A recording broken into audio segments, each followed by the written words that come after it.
Bienvenue à tous dans cette seconde partie du 12-14 consacrée comme à l'accoutumée à votre émission Place Publique. Et comme chaque lundi, nous parlons sport. Et aujourd'hui, c'est le sport roi à Mayotte, le foot, qui est à l'honneur. Bonjour Aurélien. Bonjour Siti. Ouais, le foot, mais surtout Siti, les catégories jeunes du football mahorais à l'honneur aujourd'hui parce qu'il y a eu une fin de semaine dantesque du côté du terrain synthétique de Bandrabois à partir de jeudi, puisque dans un premier temps, il y a eu les Interligues U15 féminines du côté de Bandrabois. Donc pendant 3 jours, c'est la première fois à Mayotte qu'on organisait les Interligues. On en parlera donc ici en plateau avec Guillaume Brousse, directeur technique régional du foot à Mayotte, et également Ousmane Kangat, conseiller technique régional, lui à la Réunion, parce qu'il fallait trouver là la meilleure sélection possible pour représenter l'océan Indien en métropole.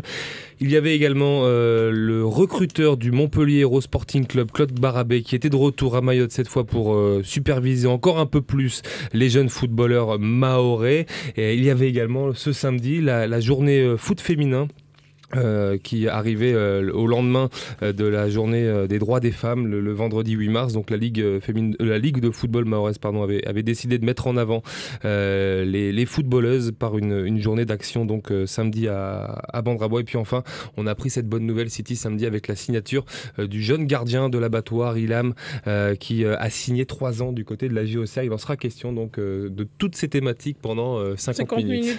Et ceux qui nous suivent pourront appeler au 02 69 60 01 01 pour poser toutes leurs questions ou bien nous envoyer leurs questions par SMS au 06 39 69 67 67 puisque nous sommes en direct en télé, radio et sur notre live Facebook. Alors on l'a dit, nos invités aujourd'hui, Guillaume Brousse, Ousmane Kangat et Claude Barabé. Bonjour à tous les trois.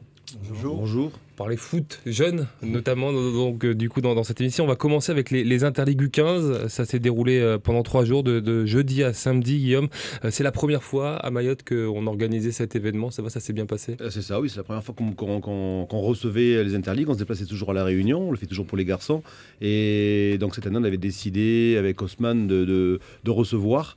Et ce qu'on s'est appliqué à faire pendant 4 jours, avec un résultat en termes de cohésion, de plaisir et aussi de qualité technique positif. Ça veut dire qu'on va retrouver de plus en plus des Interligues ici à Mayotte, là, avec ce premier coup d'essai? Ben oui, j'espère que après on pourra s'adapter chaque année, mais j'espère que l'Interligue féminin, en tout cas Réunion Mayotte, perdurera sur notre territoire. Ousmane, il y a eu des tests physiques, des matchs, 3 rencontres au programme. Vous avez réussi, grâce à ça, à identifier les joueuses qui formeront la sélection océan Indien? Oui, elles sont identifiées, mais on attend encore un petit peu parce que le déplacement, c'est au mois d'avril, pour qu'il n'y ait pas de blessures, pour qu'on soit sûr également par rapport au déplacement. Mais c'était intéressant de les voir dans un autre contexte que celui de la plaine des CAF où ça a lieu généralement au Creps, pour aussi bien voir l'aspect terrain, mais aussi l'aspect humain, parce que c'est important. On va vivre ensemble pendant une semaine en métropole, et c'est aussi quelque chose qui est dans les prérogatives de la DTN, savoir l'état d'esprit de ces filles, et ça a été remarquable aussi bien sur le terrain qu'en dehors du terrain, et il y a eu une organisation vraiment nickel, un accueil parfait, et les filles étaient vraiment très heureuses, et elles sont beaucoup données sur le terrain, elles ont vraiment été très performantes. On l'a vu, les 2 sélections ne faisaient qu'une. Finalement, on a vu ces moments de partage avec, notamment, on a fêté l'anniversaire d'une des joueuses. On est parti aussi à l'îlot, sur les îlots au nord de Mayotte. On a vu que le groupe Mayotte Réunion vivait très bien ensemble. Les Interligues, c'est pas une compétition. Les Interligues, c'est une détection. Donc nous, avec la Ligue de Mayotte et Guillaume en particulier, on s'attelle à faire en sorte de les mettre dans les meilleures conditions pour qu'elles puissent s'exprimer. L'idée, c'est de déceler le potentiel. Les Interligues, c'est une espèce d'aspirateur de talent pour aller vers le haut niveau et pour permettre aux jeunes filles d'accéder au pôle France ou au pôle Espoir. Et puis en équipe de France, à l'instar de Chelsea Payette, qui l'année dernière faisait partie de cette sélection et qui, il y a quelques semaines, était en Angleterre avec l'équipe de France U16 pour jouer le tournoi de développement de l'UEFA. Et qui joue au Paris FC, c'est ça? Qui joue au Paris FC, qui est au pôle France à l'INSEP. Justement, Guillaume, dans ces U15, là, pour Mayotte, il y a des filles qui tapent à la porte de la sélection océan Indien? Pour cette année, ben, ça, on verra avec Ousmane, Serge Lantin et Laurent Garcia à la fin de l'Interligue, donc la semaine prochaine. J'espère qu'il y en aura. Ce qui est certain, c'est que déjà les filles qui sont en section sportive chez nous sont au-dessus des autres. Donc, Zamboro et Dembeni. Donc, j'invite toutes les filles à s'inscrire dans les sections sportives, à venir nous rejoindre, parce qu'on voit une vraie différence entre les joueuses de section et les autres. Donc, j'espère que parmi celles-là, et ce sera ensuite une discussion entre collègues, certaines pourront faire partie de cette sélection océan Indien. Si on veut vous rejoindre, justement, parce que les gens nous écoutent, mais peut-être qu'ils ne savent pas comment leur fille peut participer aux sections sportives, ça se passe comment? C'est sur dossier? Oui, il y aura un concours d'entrée qui aura lieu fin mai, un à Mzamboro, un à Dembeni et un à Tsararano, parce qu'il y a aussi le lycée pour les filles qui rentrent en seconde, puisqu'on fait pour le moment 4e, 3e, première, seconde, terminale. D'accord. Ousmane, c'est un bon cru là, cette génération-là? Après, les générations sont différentes. La génération 2004, en tout cas à La Réunion, était un peu moins performante que celle de 2003 et même celle de 2005. C'est circonstanciel. Et je trouve qu'au niveau de l'équipe de Mayotte, il y avait un cru qui était quand même assez intéressant. Je pense que les joueuses qui vont faire partie de cette sélection vont être une vraie plus-value pour cette sélection. Nous, on n'est pas dans un... Il n'y a pas de quota. L'idée, c'est vraiment de faire en sorte que les meilleurs puissent s'exprimer. Et on a l'exemple d'une Guyanaise qu'on avait pris dans notre équipe à l'époque en 2016. Et ça a été une plus-value pour mettre en avant les joueuses qui étaient autour. L'idée, c'est vraiment de faire en sorte qu'elles soient dans les meilleures conditions. Et je trouve qu'il y a une vraie progression au niveau de la Ligue de Mayotte. Les sections sportives qui leur permettent d'avoir une norme d'entraînement plus élevée fait que le niveau s'élève. Les matchs ont été plus disputés cette année. Et je pense qu'il y a une vraie progression. Et le fait de venir ici, ça valorise l'énorme travail qui est réalisé par la Ligue de Mayotte. On sait que le président de la Ligue de Mayotte, M. Bouanaraziki, est très attaché au développement du foot féminin. Et je pense que c'était une logique que la DTN nous incite à organiser ces interligues ici. Et on espère que la génération 2005 soit encore meilleure. Bien que cette année, c'est déjà pas trop mal, mais il y a encore du boulot. Mais là, pour la sélection océan Indien, c'est pas tout le monde qui va partir, j'imagine. Comment vous allez choisir parmi les filles? Elles étaient une trentaine, mais par rapport à leur performance, il y en a état d'esprit aussi, puisqu'on en a parlé tout à l'heure. Les 16 meilleurs partiront. Encore une fois, sans quota, c'est pas 8-8 ou 10-6. C'est les meilleures, les plus performantes et celles avec le meilleur état d'esprit qui partiront au mois d'avril. Mais la liste n'est pas encore connue. Quel suspense.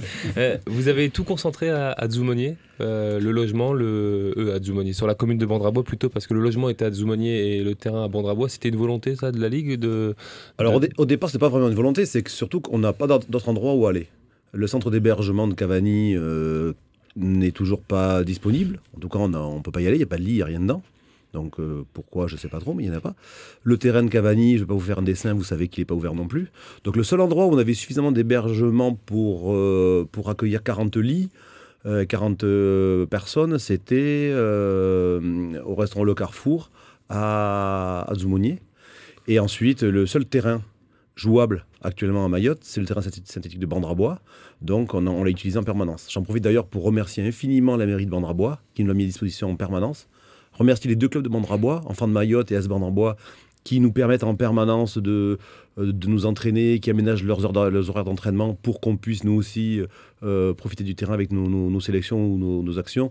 Donc je les remercie infiniment de la disponibilité, de la compréhension. Surtout qu'ils avaient un gros match à préparer là tous les deux là dimanche. Et ils avaient un gros match à préparer pour dimanche, oui, sans commentaire sur la préparation.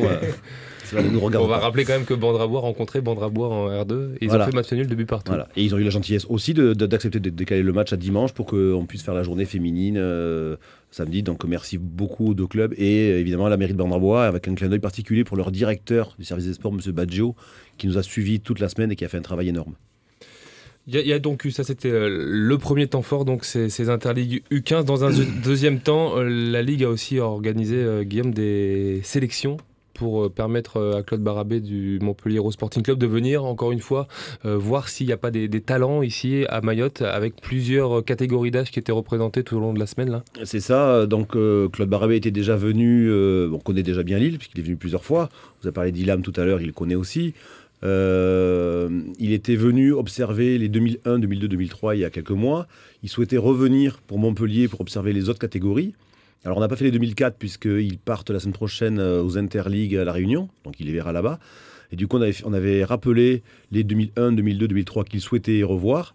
Et ensuite, on a convoqué les 2005 vendredi matin et les 2006 samedi matin afin que l'œil de l'observateur du Montpellier Hérault puisse détecter nos joueurs. Ça fait combien de joueurs au total, là, ces 5 catégories d'âge hein? Alors, on en avait 34, ils étaient même 37 jeudi, on en avait 56 vendredi, et on en avait une trentaine aussi, une quarantaine, je crois, pardon, samedi. Donc voilà, 150 joueurs à peu près. Triés sur le volet, pour le coup, là. Oui, triés, déjà détectés. Sur les 2006, on n'avait pas peut-être vu tout le monde, puisqu'on avait fait la détection sur le 1er mars, sur la journée des U11, U12. Mais les joueurs étaient choisis. C'est-à-dire que par catégorie, au moins, on a 30 joueurs qui peuvent, pourquoi pas, intéresser. Voilà, potentiellement intéressant. Évidemment, après, on sait que il faut écrémer et qu'à la fin, il y a pas la porte d'élus. est petite au bout. Il faut poser la question à M. Barabé. Justement, quel bilan vous faites là, de ces différentes détections avec les différentes catégories d'âge que vous avez vu jouer pendant toute cette fin de semaine à Vendrabois? Bilan positif, hein. C'est important ce que la Ligue de Mayotte a mis en place. Je profite aussi pour remercier le président et son comité directeur, Guillaume Brousse, le DTR, qui a fait un travail énorme. Satisfait parce que j'ai vu des joueurs 2001, 2002, 2003 que je ne connaissais pas. Et c'est vrai que les clubs pro, en tout cas Montpellier, Sport Club, recrutent de 15 à 16, 17 ans. Il n'y a pas de problème là-dessus. Et j'ai trouvé un ou deux joueurs intéressants. Donc après, c'est à moi de faire le bilan et de remonter les infos au directeur du centre de formation et aux responsables de la cellule de recrutement pour que ces gamins puissent éventuellement aller faire un essai à Montpellier. Au niveau des catégories de 2005 aussi, j'ai vu un ou deux joueurs. Et 2006, pareil. Et ce qui m'a frappé, c'est les joueurs surtout à vocation offensive, que j'ai vu en tout cas intéressants. Ça ne veut pas dire qu'à Mayotte, on ne défend pas, mais en tout cas, j'ai vu des joueurs avec des talents individuels intéressants. Donc, après, il faudra les suivre, hein, cette catégorie d'âge, les 2005 et 2006. J'espère qu'ils vont intégrer la sélection de Mayotte U15. Et puis, de toute façon, il faudra créer une banque de données et puis, bien sûr, être en relation permanente avec le CTR, enfin le DTR, excusez-moi. Vous qui avez un œil extérieur là au football mahorais, ils ont un truc particulier, les footballeurs mahorais, qu'on ne retrouve pas à La Réunion, à Madagascar, dans la zone là? Moi, non, je dirais que c'est sensiblement pareil. Cette qualité naturelle, que ce soit les Réunionnais, les Malgaches ou les Mahorais. J'étais à Madagascar la semaine avant, justement. Mais c'est sûr que ce qu'il faut pointer du doigt, c'est la qualité du travail. Hein, M. Gangat l'a dit tout à l'heure. Je trouve que Mayotte est en train d'évoluer, que ce soit pour les filles et pour les garçons. Et on le voit dans les sélections régionales, justement, qu'il y a des garçons qui arrivent plus matures, je dirais, avec plus de qualité technique, tactique, psychologique. Donc ça, c'est important. Et donc, c'est pas du jour au lendemain que 10 Maoris ont signé dans un club pro, c'est pas possible. Il faut aller crescendo, et je pense que d'ici quelques années, j'espère qu'il y aura d'autres Maoris qui signeront dans les clubs professionnels, et qui suivront la trace de Ilham, qui a signé, bien sûr, vous l'évoquiez tout à l'heure, à la GIA. Donc, en tout cas, j'aurai un œil vigilant là-dessus, c'est mon rôle. Hein, je suis missionné par le club de Montpellier pour détecter des jeunes talents à La Réunion, à Mayotte et à Madagascar. Ilham, justement, ça peut être le pionnier de quelque chose, là, ici, à Mayotte là? Je pense. Hein, parce que on rappelle, c'est le premier joueur formé, c'est ça, Guillaume, hein, à 100% ici, sur le territoire. Tout à fait. Je pense que c'est un gamin qui, il y a 2 ans, quand je suis venu faire le CFF gardien de but, Guillaume m'avait signalé. Donc le gamin a travaillé dans son club. Hein. D'abord, il faut remercier tout à fait les dirigeants et son entraîneur. Et c'est un gamin qui a su persévérer. Et puis, on a eu l'œil de l'emmener au Pôle Espoir de La Réunion l'année dernière. Ça fait 6 mois qu'il y est. Et bon, il y a eu la sélection U16, donc la seconde chance pour lui. Et là, il a tapé dans l'œil des recruteurs d'Auxerre. Donc, je pense pour lui, c'est une bonne chose. Mais il est qu'au début de sa jeune carrière. Il faudra quand même persévérer. Mais je pense qu'à Mayotte, il y a d'autres talents qui peuvent demain suivre le chemin de Ilham. Justement, pour revenir sur Ilham, là, il n'y avait pas qu'Auxerre qui était dessus. Comment ça s'est passé? Qu'est-ce qu'il a signé déjà? On sait qu'il a signé 3 ans, mais c'est quoi? C'est un contrat? Il a signé 2 ans. 2 ans aspirant. Ça dépend de l'âge. Il aurait pu signer 3 ans, mais il est déjà 2003, donc il a signé 2 ans aspirant. Au départ, il devait partir après l'Interligue. Il était prévu qu'il allait faire un essai à Ajaccio, à l'AC Ajaccio. Donc il a fait l'Interligue, et pendant l'Interligue, Auxerre l'a remarqué, nous a demandé s'il pouvait, après Ajaccio, rester une semaine chez eux. Donc il est parti à Ajaccio, qui lui a permis un petit peu d'essuyer les plâtres, parce qu'apparemment ça s'est pas très, très bien passé. Je pense qu'il était un peu tendu, un peu stressé, ce qui est un peu normal quand on part à l'essai comme ça dans un club qu'on ne connaît pas, club professionnel. Et puis derrière, il a fait une super semaine apparemment à Auxerre, donc il a signé à Auxerre. En plus, je crois que c'était son choix préférentiel, donc pour le moment. Il préfère Lyon à la Corse. Ouais. C'est le même climat, il paraît, que Mayotte. Et quand vous dites aspirant, ça veut dire quoi pour ceux qui... Alors, je ne suis pas spécialiste en contrat professionnel, puisque nous sommes que dans le football amateur, donc je vais parler sous couvert de Claude Barabé. Donc, aspirant, dans les contrats, alors on peut ou avoir une convention, donc c'est un petit contrat, on va dire, mais sans financement, etc. Ou un contrat aspirant, donc il y a aspirant, après il y a stagiaire pro, et après il y a pro. Voilà, donc c'est le mini-contrat des mini-pros, quoi. Enfin, des petits qui rentrent sur son formation, mais qui sont déjà, il touchera un petit peu d'argent, alors il ne va pas toucher autant qu'Mbappé, et quelques centaines d'euros, puis il sera forcément nourri, logé, blanchi, et il aura un financement aussi pour ses billets d'avion, pour rentrer, mais ça c'est encore à fixer, à signer avec ses parents, puisque c'est eux les responsables. Ça va être quoi son avenir, là, du coup, dès la saison prochaine avec ce... Mais son avenir, ça va être la reprise de l'entraînement déjà le 26 juillet à Auxerre. Mais pas professionnellement, mais dans le football, là, dès qu'il va arriver à Auxerre, ça va se passer comment pour lui jusqu'à... Il va faire comme un jeune garçon normal, sauf que il sera en centre de formation, donc il aura une charge d'entraînement de haut niveau supérieure encore à ce qu'il a eu au pôle, je pense. Et puis, je ne sais pas comment ils fonctionnent, s'ils vont au collège ou s'ils ont l'école qui vient dans le centre de formation. Ouais. Et voilà, il va suivre sa scolarité normalement, et puis s'entraîner, et suivre son objectif de devenir professionnel après. Auxerre sortait des jeunes il y a 10 ans, quasi toutes les saisons. C'est un peu moins le cas aujourd'hui. Ça joue ça ou toujours. Au contraire, c'est toujours le cas aujourd'hui au CERF? Ils sont moins exposés parce qu'ils sont en Ligue 2. Mais il y a toujours des jeunes. D'ailleurs, on a un gardien aussi réunionnais, Sonny Letton, que Claude connaît bien, qui est là-bas aussi. Un deuxième, Robert Théo. Robert Théo. Ça reste un grand centre de formation français. Bien sûr. Donc pour Ilham, et il n'est pas tout. Enfin, il y a d'autres aussi Mahorais là qui sont aussi aujourd'hui en métropole. Bon, pas forcément dans des clubs professionnels, mais on pense notamment aux deux garçons qui sont à Créteil. Il y a deux garçons qui sont à Créteil, donc des 2003, Drami et Wally Ben. Il y a toujours Farty qui joue en U19 nationaux à Castelnau-le-Cresse. Alors, je ne sais pas ce qu'il fera. Apparemment, il y avait un club professionnel anglais qui était intéressé, mais pour le moment, on n'a pas de suite. La réponse devrait être donnée apparemment au mois d'avril, mais on n'en sait pas plus. Voilà, pour le moment, on en est là. On a quand même Sanera qui joue à Nîmes.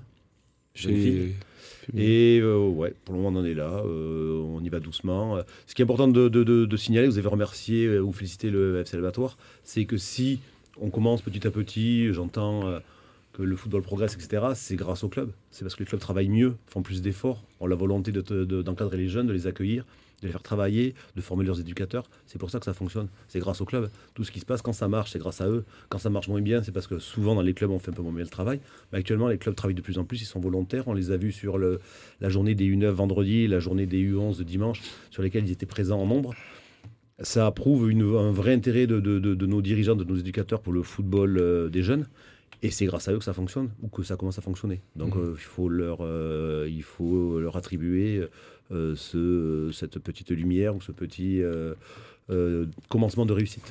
On voit souvent des gardiens qui sont mis en lumière, qui sont sélectionnés à l'image de Ilham ou encore de Farty là, qui est à Castelnau, c'est ça?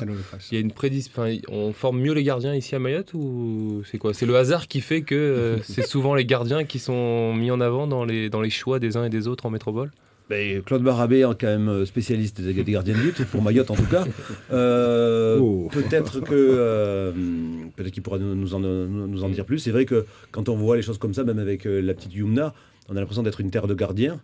Alors que plonger ici, c'est ce qui est le plus difficile. On a commencé vu l'état des terrains, on a quand même commencé les CFF gardiens de but, les formations d'entraîneurs de gardiens de but il y a 2-3 ans.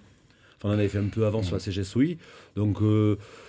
on commence à avoir des entraîneurs de gardiens de but aussi, donc ils vont encadrer un petit peu, mais on est loin de ce qui se passe à La Réunion, par exemple, où il y a beaucoup de spécifiques dans les clubs. Après, je ne connais pas l'avis de Claude sur la question. Non, je pense que les jeunes Mahorais ou Réunionnais, ils ont des prédispositions au départ à ce poste d'explosivité. C'est vrai qu'à La Réunion, la Ligue, depuis pas mal d'années, a mis en place des formations d'entraîneurs de gardiens de but. avec les clubs R1 à La Réunion. Tous les clubs ont un responsable gardien dans le club, c'est important. Les gardiens de but ont besoin de travailler spécifiquement. Et peut-être c'est plus facile aussi d'entraîner un gardien de but parce qu'il y a moins. Enfin, on est moins que les jours de champ. Mais en tout cas, je voulais quand même féliciter la Ligue de Mayotte qui a mis en place ces formations de cadre. Et CFF gardien de but. Et Guillaume a oublié de le mentionner. Samedi, il y a eu aussi un CFF rattrapage gardien de but avec trois stagiaires. Donc ça prouve qu'il y a des stagiaires qui ont envie de se former pour former les gardiens. Ça fait partie du football, gardien-joueur. Moi, je vois. Après, c'est vrai que ce poste est tellement spécifique. Mais je suis très content, en tout cas, qu'il y a des gardiens qui sortent de la Ligue de Mayotte. Parce que dans vos supervisions, vous disiez, j'ai vu beaucoup de joueurs offensifs. Il y a aussi des gardiens là, qui vous ont tapé dans l'œil cette semaine. Moins. C'est vrai que en 2005-2006, moi je ne vais pas non plus dévoiler ce que j'ai vu, mais j'ai moins vu de bons gardiens. Il y a la petite, comment elle s'appelle, la fille Oumna qui est intéressante, c'est vrai. C'est un poste surtout chez Ousmane peut en parler que moi, mais chez le football féminin, en tout cas en métropole, ou même dans les dom-toms, on a du mal à former les gardiens de but. C'est un poste, peut-être trouver la bonne formule, mais en tout cas, c'est à ce poste-là, autant chez les garçons ça va, mais chez les filles, on a encore un peu de retard. Et on a vu sur l'Interligue 2004 deux gardiens de la Réunion de grande qualité aussi. Tout à fait. Donc il faut former des gardiens. Si on veut percer dans le foot féminin, là, actuellement, il faut se lancer dans il faut le poste de gardien. À La Réunion, on travaille depuis pas mal d'années, avec Serge Lantin aussi qui fait un travail au niveau des féminines. On a mis en place aussi, on a des référents gardiens de but dans les clubs. Donc on faisait des stages, c'est important qu'on leur donne un contenu qui puisse eux aussi faire travailler les gardiens de but dans les clubs. Guillaume a dit, les clubs c'est le plus important pour moi. Il y a la sélection, oui, mais le pain quotidien, c'est un club. Si on ne travaille pas dans son club, on ne peut pas aller en sélection. Et j'imagine mal, moi, un gamin qui ne joue pas dans son club, il peut jouer en sélection. Ousmane, vous avez vu aussi, vous, les différentes catégories chez les garçons là, qui sont venus Non, malheureusement, moi j'étais avec le groupe, donc j'ai pas pu voir l'ensemble des catégories, mais je les vois régulièrement quand même sur les internet quand ils viennent à La Réunion. Et c'est aussi, j'ai eu l'occasion d'assister à des détections pour le Pôle Espoir il y a quelques temps. Donc, ce qui a souligné, c'est quand même cette dynamique liée au pôle, aux jeunes talents mahorais, cette dynamique qui a été mise en place il y a 4-5 ans maintenant. D'ailleurs, c'est à travers le travail qui a été mis en place par nos deux ligues, Ligue de la Réunion et Ligue de Mayotte, parce que ça nous paraissait naturel de travailler ensemble, que la fédération a lancé ces interligues. Et je parlais tout à l'heure du fait d'associer les meilleurs, ça permet de progresser. Et Youmna, qui était gardien l'année dernière de la sélection U15 de l'Océan Indien, a joué plusieurs matchs à l'INSEP et j'ai été très heureux de la revoir ce samedi. Et elle a beaucoup progressé. C'est quelque chose qui leur permet de franchir un cap quand même de ces interligues. Et cette association des deux ligues et ce travail en commun est vraiment à souligner. Aujourd'hui, il y a assez d'échanges entre vous. Il faut qu'il y ait encore plus d'échanges pour permettre justement aux meilleurs de toujours tendre vers l'excellence encore plus. Peut-être un échange à l'échelon supérieur. Nous, on avait démarré en 2014 avec les garçons. On avait fait une tournée. C'était les Jeux de la CJSOI qui n'avaient pas pu avoir lieu à Djibouti. Donc, les financements, ils avaient été mis en commun par nos directions de la jeunesse, des sports et de la cohésion sociale. On avait organisé un premier tournoi à Madagascar et ensuite une tournée Réunion-Mayotte en métropole. Et ça a été le déclenchement de cette aventure. Là, maintenant, au niveau des U15 et U16, c'est plus ou moins bien mis en place par la Fédé. Mais je pense que nos jeunes garçons et nos jeunes filles de l'océan Indien ont une maturité un peu plus tardive et d'avoir une étape à U17, U18, ça leur permettrait de pouvoir accéder plus rapidement au monde professionnel. Et c'est une piste de travail sur laquelle on devrait se pencher avec la DTN. Il y a une question par SMS. Vous voulez rajouter quelque chose? Non, juste ce que Ousmane disait, c'est vrai que les jeunes des dom-toms sont un peu plus matures plus tard, mais la preuve par rapport à un jeune que j'ai fait signer à Montpellier l'année dernière, c'est Karim Atoumani. C'est un Mahorais, enfin c'est un Réunionnais d'origine mahorais, ses parents sont mahorais. C'est un gamin qui a fait 3 essais à Montpellier en 6 mois. Le premier, essai échec. Il était blessé après la CJSOI à Djibouti. Le deuxième essai, en plein été, il est tombé dans les pommes. Donc on a persévéré, le club a persévéré, a cru en ses qualités. Et le troisième essai, il a fait titre, bingo, donc il a été très bon. C'est un gamin qui a 17 ans, vous voyez, donc il n'a pas 15 ans, 16 ans, il a 17 ans. Et aujourd'hui, il a signé 3 ans stagiaire pro au Montpellier Eurosport Club. Donc il a 3 ans pour montrer ses qualités, 3 ans pour devenir professionnel. Soit il devient pro à Montpellier, ou soit il retournera à La Réunion, à Mayotte. Mais en tout cas, on croit à ses qualités. C'est un défenseur, vous voyez. Et c'est juste pour dire qu'il faut que les jeunes persévèrent. Il ne faut pas baisser les bras au premier échec. Il faut continuer. Et c'est comme ça qu'on peut y arriver, en tout cas. Le train repasse plusieurs fois dans le train, en tout cas, pour lui, il est passé 3 fois. Il a sifflé 3 fois. Le train passe une fois. Il a sifflé 3 fois. Donc, voilà. Et quand ils font les essais, c'est sur une journée ou bien c'est étalé sur... Non.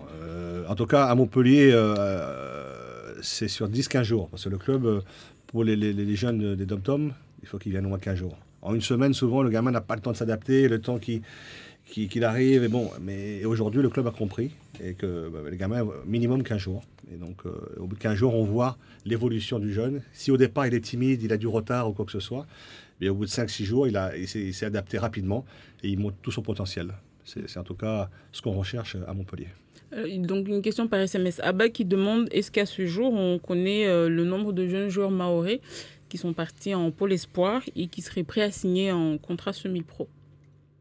C'est pas la même chose, c'est ceux qui sont partis en pôle espoir. Ça, c'est la question telle qu'elle est posée. Ça fait 5 ans, donc il y a une dizaine de joueurs qui sont partis. Ouais. Voilà, après, ceux qui ont eu un contrat, le seul, donc, on l'a dit tout à l'heure, c'est Ilham. Il y a quelques-uns qui sont partis avant, au club de national ou au centre de formation de Nîmes, qui n'était pas vraiment un à l'époque, c'était Henli. Donc des vraiment formés ici, on en a eu très peu, voire pas du tout. Voilà. On a beaucoup de garçons qui sont passés par le pôle depuis une dizaine, depuis 5 ans. Donc Liben. En Ligue qui joue à FCM, qui a marqué ce d'accord. Qui joue à Nîmes avant.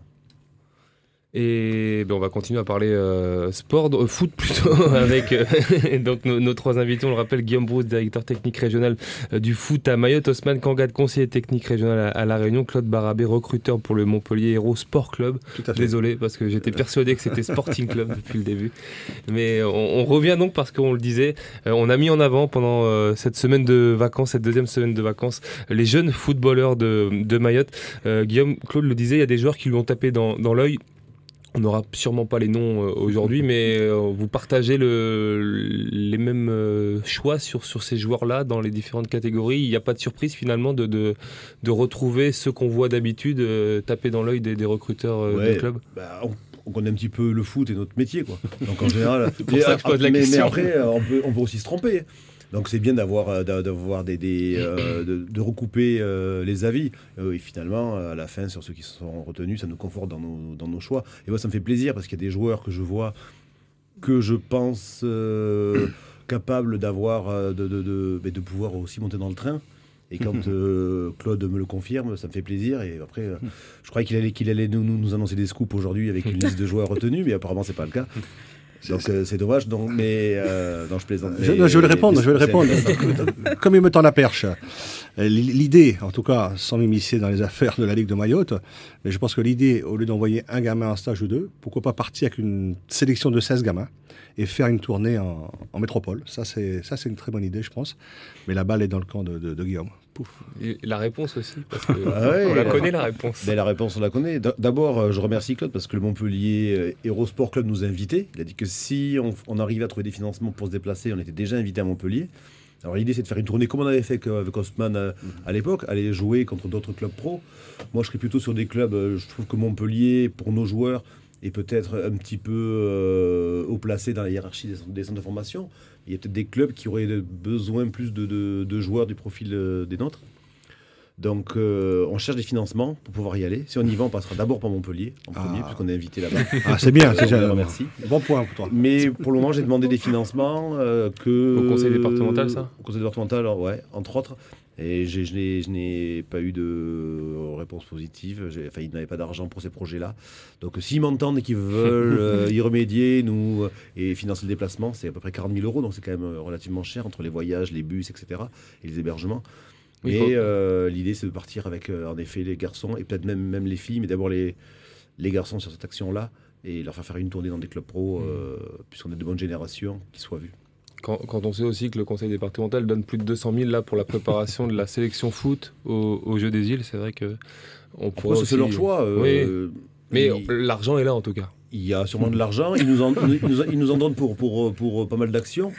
Mais peut-être que celle-là pourrait être rattrapée.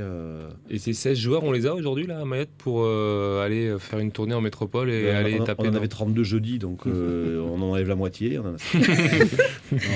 Et qu'est-ce qui pourrait, par exemple, vous êtes dedans depuis plusieurs années, qui expliquerait l'échec d'un joueur que vous prenez? L'échec, Ouais. déjà, moi je pense que c'est le mental. Un gamin qui n'est pas prêt mentalement à quitter déjà son île, parce que à faire 10 000 km, aller à la rencontre des jeunes métropolitains, la culture est différente, je pense. Il ne faut pas se le cacher. Et puis le climat, là, il faut l'apprentissage, donc c'est important. Si le jeune n'a pas de mental, je dis qu'il ne faut pas qu'il y aille. Il change de métier, c'est important. Donc moi, je regarde surtout le gamin, sa mentalité, ses qualités footballistiques, ses qualités aussi scolaires, voir un peu ce qu'il fait à l'école, sa famille, les parents, l'environnement dans lequel il vit, c'est important. Tout ça, ça forge vraiment ma décision. Et puis après, même si le terrain reste quand même la priorité, mais il y a tout son entourage, c'est aussi important. Ça, on a eu par le passé des échecs à cause justement d'un environnement familial un peu instable.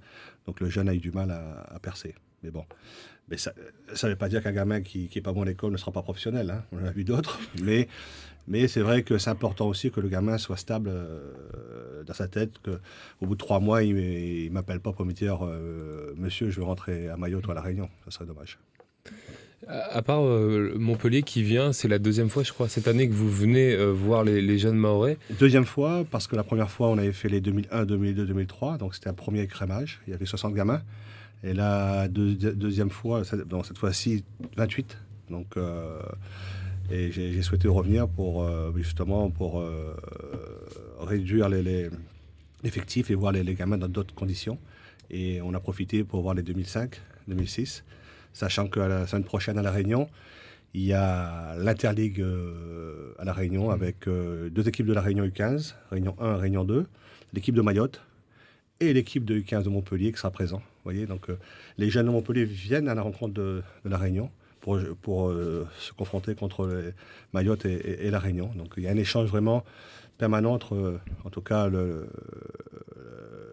la Ligue de La Réunion et Montpellier, même si je sais qu'une ligue ne peut pas être, un club pro ne peut pas être exclusif avec une ligue amateur en tout cas, mais nous, ça nous fait plaisir de venir jouer et se confronter contre les jeunes de La Réunion et de Mayotte.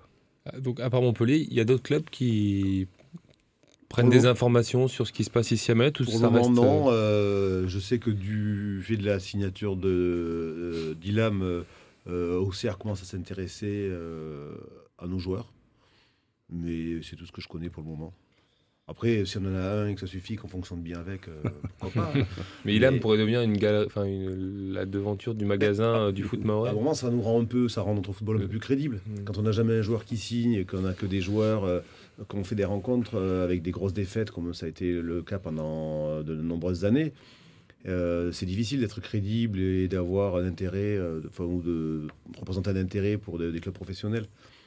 À partir du moment où il y en a un qui signe, on peut se dire, tiens, finalement, peut-être qu'il commence à avoir des joueurs, peut-être qu'il y a des Mahorais qui savent jouer au foot.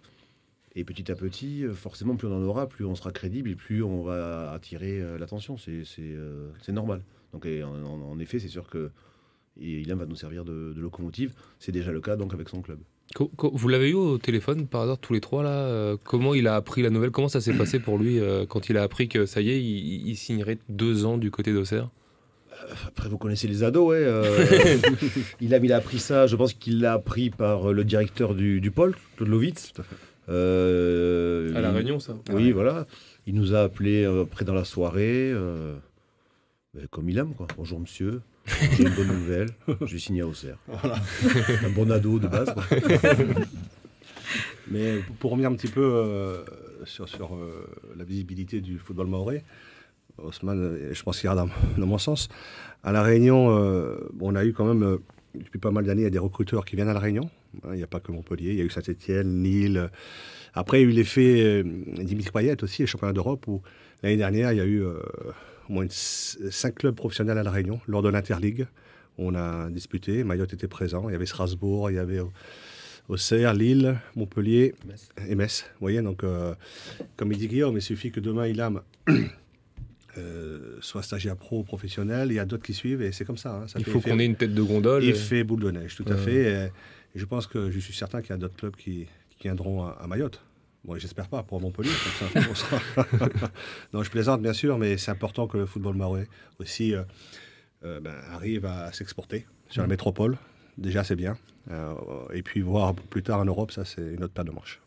Mais moi, quand même, j'attire l'attention, sans vouloir jouer les rabat-joie, sur le fait que tout ça soit très fragile. Il faut surtout continuer à travailler, que les clubs continuent à progresser comme ils le font. Parce que je pense qu'encore une fois, les clubs travaillent de plus en plus et de mieux en mieux, donc ça c'est important. Je crois qu'il nous faut un centre technique chez nous, qu'il nous faut une section élite, on appelle ça comme on veut, centre d'entraînement, on s'en fout. Mais qu'on ait nos meilleurs joueurs qui sont en permanence ensemble, qui s'entraînent dans les meilleures conditions. Osman parlait tout à l'heure de faire jouer les meilleurs ensemble. Au moins sur notre île, déjà, là-bas, c'est ça, c'est qu'ils devraient s'entraîner tous ensemble. Donc ça fait un moment qu'on en parle, qu'on demande à avoir un centre technique, à avoir un terrain pour s'entraîner. Je pense que c'est nécessaire. Donc le travail dans les clubs, plus une structure d'accueil de ces jeunes-là pour les avoir en permanence. Je crois que c'est primordial. Centre technique, c'est un peu votre serpent de mer à la Ligue, là, parce que le dossier, on en parle souvent, ce centre technique avec le centre d'hébergement de Cavani, le terrain synthétique de Cavani. Ça revient souvent sur le tapis, mais finalement, il n'y a pas de décision prise par rapport à ça. Non, ça revient souvent sur le tapis parce que c'est l'idéal. Quand Hubert Fournier l'a vu, comme je me souviens quand Osman l'avait vu la première fois, la remarque est toujours la même, c'est qu'on a des infrastructures qui sont idéales pour nous. Un gymnase à côté, le terrain, la ligue, tout est proche. Donc c'est parfait, il y a ces lits, il y a tout ce qu'il faut. On demande juste qu'on nous l'ouvre. Ça avait été confirmé ou presque confirmé à Hubert Fournier quand il est venu. Et depuis, il ne s'est rien passé, mais on ne désespère pas. Je pense que c'est juste un petit retard à l'allumage et que ça va se régler bientôt. Et que... Il faut qu'il revienne, non, Hubert Fournier. J'en profite quand même pour dire que nous, peut-être. J'en profite pour dire qu'on ne souhaite pas monopoliser le centre d'hébergement. On souhaite l'avoir du lundi au vendredi, comme un Crêpes, et le libérer ensuite tous les week-ends et toutes les vacances pour les autres sports qui veulent faire des stages. Donc nous, c'est juste la semaine, une quarantaine de lits pour avoir les meilleurs joueurs sur trois catégories pendant toute l'année scolaire. Voilà. Une personne qui demande, est-ce que les jeunes ont le choix pour signer avec un club pro ? Ben, s'ils ont le choix, c'est qu'ils sont très bons. Je pense que déjà, quand on trouve un qui veut nous faire signer, il faut vite y aller et pas choisir la couleur du stylo. Voilà. Donc, après, s'il y en a un qui a le choix, c'est qu'il est très très bon. On va basculer sur la quatrième thématique. Là, on en a parlé en début d'émission. C'est cette journée foot féminin qui a été organisée par la Ligue mahoraise de football en réponse à la journée des droits des femmes qui avait eu lieu la veille. Comment ça s'est déroulé ? On a proposé à toutes les footballeuses de Mayotte, quelle que soit leur catégorie, de venir jouer au football à Bandrabois le temps d'une journée. Ouais, en fait, ce qui s'est passé, c'est qu'on a voulu, au départ, on a voulu faire une action un peu différente par rapport en soutien de l'Interligue féminin. Donc on était sur les filles, donc la logique était de faire jouer des filles avant. Donc au départ, on devait simplement faire un lever de rideau, sélection senior féminine contre sélection U17, les deux équipes qui étaient parties à l'île Maurice. Et ensuite, l'ACFAV, l'association pour les femmes victimes, nous a contactés en nous disant qu'elle souhaitait faire une action footballistique pour la journée de la femme. Donc on s'est rencontrés, je leur ai parlé de l'Interligue, du match prévu entre les seniors et les U17. Et donc on a décidé ensemble d'organiser aussi des matchs U13, des matchs U11 et des matchs U9. Donc on a invité tous les clubs à venir avec leurs petites filles. Donc je remercie ceux qui ont fait le déplacement.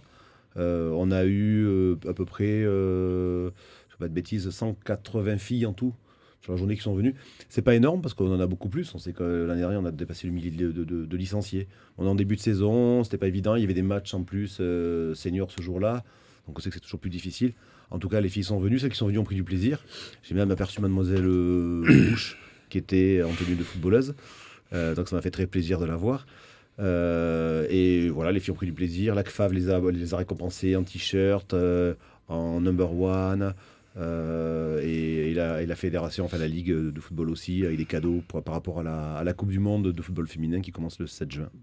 en France. Le foot féminin à Mayotte, ça se structure aussi par rapport au foot masculin, au niveau de la formation dès le plus jeune âge, là, dès les écoles de foot dans les clubs. On louait tout à l'heure le travail des clubs par rapport aux jeunes garçons. Est-ce que c'est le cas aussi par rapport aux jeunes filles aujourd'hui, même les très jeunes filles? Oui, c'est le cas. On a un accueil des filles de plus en plus important et de meilleure qualité.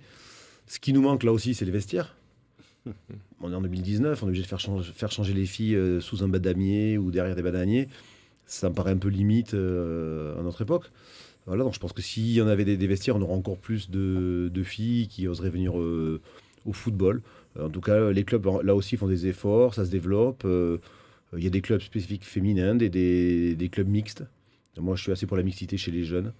Mais en tout cas, on a un club qui est labellisé or, 2 clubs labellisés argent, FFF, et 3 clubs labellisés bronze. On peut les citer. Or, c'est jumelles, c'est Alors, ça? de mémoire, or, c'est jumelles. Après, on a Espoir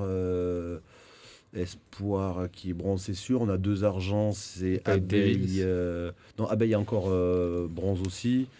On a Devils qui est argent et Bandrélé qui est argent. Il me manque un bronze, c'est je sais plus qui c'est. Ils vont vous taper sur les doigts. C'est peut-être Chiconi ou je sais plus trop. Pardon. L'Azo de Je me Chiconi. rappelle plus. Ouais. Et du coup, là, il y a eu donc comment on peut appeler ça, ce match entre les 2 sélections qui étaient parties à Maurice, là, ce bouquet final, c'est le mot que je cherchais, entre la sélection senior, c'est ça, et la sélection U17. Elles ont joué en levée de rideau des U15. Des interligues. Voilà, parce que l'Interligue était quand même l'opération phare. Et donc, on a fait jouer, on a fait un match de gala avant entre les seniors et les U17 féminines. Alors, dans cette sélection U17, il y a notamment Sarah Bibi Bourra Di Matilda qui était blessée. À force d'aller sur les plateaux télé, je voulais inviter à trop de cérémonies, mais je pense qu'elle s'est fragilisée et elle n'a pas pu jouer. Bon, elle a été élue sportive de l'année ici à Mayotte. Pour le moment, elle est blessée de l'année. C'est un talent qui a émergé un peu sur le tard. Est-ce que là aussi on parlait d'un train qui passe pas forcément plusieurs fois? Est-ce que pour elle, ce train-là peut repasser et peut lui permettre derrière d'aller taper à la porte de clubs professionnels en métropole, sachant qu'elle passe le bac là, donc l'idéal pour elle, notamment les études post-bac, ce serait de se dérouler là-bas en métropole? Alors, je vais laisser parler Haussmann parce qu'il connaît bien le dossier. Bibi, c'est surtout pas un talent qui a émergé sur le tard. Parce que Bibi, on la connaît depuis 3-4 ans. On s'était promené sur le terrain avec Haussmann, on l'avait vu jouer à Bandrélé, elle jouait encore en U13. C'était en 2014. On médiatisait sur le tard. 5 ans. On l'a amenée avec nous, elle a fait les interligues, elle a fait partie de la sélection Océan Indien. Mais Bibi a mis du temps pour mûrir, pour grandir. Je parlais des ados difficiles. Bibi en faisait partie, elle le sait, hein, elle a bien grandi, elle a bien changé d'ailleurs. Puisqu'on est parti à Maurice, elle était charmante. Et oui, en effet. Donc je vais laisser Haussmann parler de Bibi, parce qu'il a bien connu. On s'est posé 1000 questions. Oui, non, c'est un talent. Moi, je l'avais découvert en 2014 à Bandrélé lors d'un match de U16. Et elle m'avait tout de suite tapé dans l'œil par rapport à ses qualités physiques, mais aussi techniques. Je me souviens de gestes qu'elle réalisait sur le terrain de Bandrélé, qui était vraiment au-dessus de la moyenne. Après, elle a eu un peu de mal à comprendre sa place sur le terrain. C'était en 2016 qu'on l'avait eu. Oui, c'était en 2016 à Toulouse. Donc c'était intéressant, mais c'était pas encore le talent qu'elle a maintenant, parce que justement en termes de mentalité, ça collait pas encore à ce que la fédération recherche. Après, il y a peu de clubs professionnels mais quasiment pas, parce que c'est des contrats fédéraux. Les contrats fédéraux, ça reste des contrats amateurs. Il y a l'OL, il y a le PSG, un peu Montpellier. Donc, c'est pas le même cursus que pour les garçons. L'accès actuel, c'est les interligues, soit un pôle féminin, soit un pôle France, et les équipes de France. Mais on a aussi, nous, à La Réunion, Maureen Palma, par exemple, qui n'avait pas fait de pôle, qui, à l'issue de son baccalauréat, est allé en métropole et a intégré un club. Donc c'est un cursus qui pourrait bien lui aller. À Bibi, maintenant, il faudra qu'on trouve la structure qui soit adéquate. Mais on ne vit pas encore du foot quand on est une femme. Donc elle a encore du temps, mais ce qui est important pour elle, c'est qu'elle réussisse ses études, qu'elle réussisse son bac, qu'elle soit dans une filière qui l'intéresse, et puis de trouver un club qui lui permette de pouvoir s'exprimer. Parce que quand on entend son entraîneur Julien Boucaud, il nous dit l'année dernière, j'ai arrêté de compter à partir de 50 buts parce que ça devenait incalculable finalement, tous les buts qu'elle marquait. Elle peut aussi devenir l'image d'Ilham, la tête de gondole du foot féminin mahorais pour permettre à celles qui suivent derrière de prendre exemple sur elle et de vouloir après aller taper en métropole. Oui, pourquoi pas. De toute façon, elle passe son bac cette année. À partir du moment où elle voudra partir, quelle que soit la destination, on l'accompagnera. Ça fait partie aussi du boulot d'accompagner les joueurs de sélection dans leur carrière après Mayotte. Donc en général, on essaie de leur trouver des clubs. Le souci qu'on a, c'est que quand on trouve des clubs, pour la plupart des joueurs, ils n'y vont pas. Donc au bout d'un moment, c'est un petit peu difficile de se mettre en porte-à-faux avec des clubs en s'engageant, avec des jeunes qui finalement changent de direction et ne souhaitent plus continuer. Donc ça, je l'ai connu plusieurs fois, donc c'est un peu embêtant. En tout cas, ce qui est sûr, c'est que... Même à l'heure actuelle, même là, ces dernières années, où c'était quelque chose qui se passe. C'est toujours un petit peu dangereux de contacter des clubs pour nos joueurs. Maintenant, je pense que Bibi a bien grandi et que d'abord juste d'avoir son bac et après forcément on l'aidera, on l'accompagnera pour trouver un club si elle souhaite en métropole. C'est comme ça que ça se passe pour le foot féminin actuellement, notamment dans les dom-toms. C'est d'abord c'est les post-bac qui permet derrière de... Déjà, il a fallu se battre pour que nos filles des dom-toms puissent intégrer les pôles. Moi, je me souviens qu'il y a quelques années, quand j'ai démarré en 2012, on me disait mais les filles des îles, vous savez, c'est compliqué pour elles. Donc, il a fallu déjà faire en sorte de leur démontrer que ces filles qui sont françaises, elles ont maintenant aussi l'habitude de voyager, d'aller dans les structures en métropole, structures scolaires, etc. Donc une structure de football, pourquoi pas également. Donc on a réussi à faire en sorte que les filles puissent intégrer les pôles. D'ailleurs, la première jeune fille qui a intégré un pôle est maintenant aux États-Unis, puisque à l'issue de son bac, elle a été repérée par l'université de l'Ohio et a été draftée. Donc maintenant, elle est là-bas et Valorette. Et si on n'arrive pas à passer par la filière pôle, il y a la filière club à l'issue du baccalauréat. Et je pense qu'on va tout faire pour que Bibi puisse trouver une structure qui puisse lui permettre de s'épanouir et de jouer déjà. Peut-être un club de D2 d'abord et ensuite, en fonction de son évolution footballistique, pourquoi pas viser un club de D1. Parce qu'en foot féminin, on peut faire carrière sur le tard. Oui, mais chez les garçons aussi, je veux dire, c'est ce qu'on disait tout à l'heure. Même les statistiques de la DTN montrent que c'est plus simple. Il y a plus de chances en signant U16, U17 de devenir pro qu'en signant en U15. Donc là, il y a aussi, je pense que pour les filles, c'est la même chose. Nous, on les encourage. Si elles ne vont pas en pôle, il vaut mieux attendre de passer son bac et ensuite d'aller faire des études et intégrer un club féminin. D'où l'importance du travail qui doit être réalisé en club. Moi, je rejoins totalement Guillaume. Nous, on travaille beaucoup avec nos ligues et donc par rapport à ce que la Fédération française nous demande sur la structuration des clubs. Bientôt, on aura encore un UC4 du BMF sur les projets clubs. C'est quelque chose qui est essentiel et la structuration des clubs est importante et le travail qui doit être réalisé au niveau des enfants et des adolescents doit être encore plus constant pour qu'on élève la norme d'entraînement et qu'ils puissent s'épanouir et éventuellement pour les meilleurs atteindre le plus haut niveau. Il y a une question pour vous, Osman, d'un internaute là. Il y a une question personnelle pour vous. Il vous qualifie d'un des meilleurs coachs des années 2000 à La Réunion. Et il aimerait savoir quels souvenirs vous retenez de Nadouane Djardji et quel match de lui vous a marqué particulièrement. C'est Khaled qui nous demande ça par SMS. Oui, c'était une autre vie, c'est quand j'étais entraîneur d'Excelsior. La finale de la Coupe de La Réunion 2004, c'est la première fois que l'Excelsior a remporté cette finale et Djardji est arrivé en 2003, en cours d'année 2003. Et il a été très bon en 2004 et je me souviens du but qui marque, c'est le deuxième but qui nous permet de prendre le large et de gagner. Et puis il y avait un certain Dimitri Payet à l'époque sur le terrain. C'était son dernier match à Dimitri avant de rejoindre le FC Nantes et c'était certainement le plus beau souvenir d'entraîneur avec Djardji. Sinon, il y a Marie-Christine qui a été élue meilleure dirigeante de l'année. Voilà, qui vous remercie de tout ce que vous faites pour les jeunes. Voilà. Merci à elle également de son soutien. J'ai juste une information complémentaire à rajouter par rapport à mes missions. J'ai un œil aussi sur le football féminin, donc pas que les garçons. Donc voilà, donc j'ai vu aussi des joueuses intéressantes. Lors des interligues ou même avant. D'accord. Voilà. Et du coup, qu'est-ce qu'on pourrait en faire de ces joueuses que vous avez c'est ce que Ousmane vient d'expliquer. C'est vrai qu'il faut qu'ils intègrent un pôle régional, on appelle ça, ou pôle France, et puis être inscrit dans un club professionnel. C'est-à-dire que si demain il y a une fille qui est au pôle de Toulouse, elle peut la semaine aller là-bas et le week-end elle vient jouer à Montpellier et puis elle retourne en études. Donc vous allez revenir bientôt pour les filles ? Je serai là, je suis pas loin. Tant que la Ligue de Mayotte m'invite, je serai pas loin. Voilà. Merci en tout cas, messieurs, d'être venus au micro de Mayotte la première pour parler donc du football et plus particulièrement des catégories jeunes. Guillaume, un dernier mot. Oui, juste un petit remerciement à nos dirigeants, surtout à Mohamed Janfar, dit Café, qui nous a aidés, qui nous a suivis pendant tout l'Interligue et sur toutes les actions qui étaient présentes en permanence. Donc sans lui, je ne sais pas si on aurait pu clôturer la semaine. Et remerciement aussi à monsieur Laurent Garcia, qui s'occupe de la sélection U15 féminine et qui fait un boulot énorme avec. Donc il est avec nous aussi toute la semaine, donc je le remercie pour son travail. C'est vous qui avez clôturé l'émission, Guillaume. Merci à tous. Bonne journée.